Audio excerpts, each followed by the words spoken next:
Hey, what's up po mga guys? Ito po yung part 2 na nirepair po natin ang electric bass guitar po na nasaksak po sa 220. Ito samahan po nyo guys, bibili po tayo ng pyesa.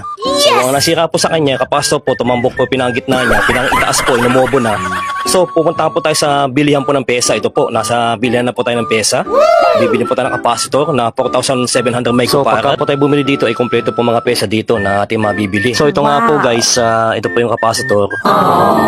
Bibilin po natin capacitor 4,700 microfarad. Yan po guys, ang capacitor natin binili ng brand new. Ang value po niya 4,700 UF na 50 volts. So kakabit na po natin ito sa amplifier na nasa 220. Yan guys, kakabit na po natin. Yan po guys, yan pong puti niya, yan po pinaka-negative niya. Baka po kayo magkabaliktad, yan po pinaka-negative. At yung pong itaas niya, yun ang pinaka-positive po.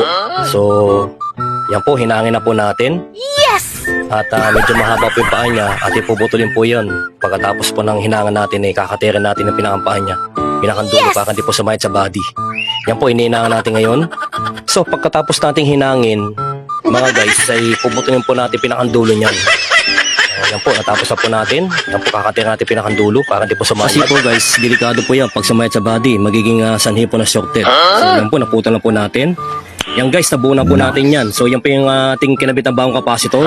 Sana. At yan po yung transformer na 110. Converted na po yan. At ating kinabit na po dyan. Yan po yung kanyang 110 saka 220 na plug. So yan po, titestingan lang po natin. Hindi na po tayo nag-music mga guys kasi po may natutulog. So paandar natin ng power, yan po, umaandar na po yan. Bali po guys, ang amplifier na ito ay 75 watts lang. So ito po yung pinapabasa natin sa customer na taga Las Piñas. So yan po guys, testing na po natin. Yan, napalabas na po natin ang kanyang power. At tsak po, umaandar na po mga guys. Hindi po tayo nag-music, gawa po may bata. So maraming salamat po, thank you for watching.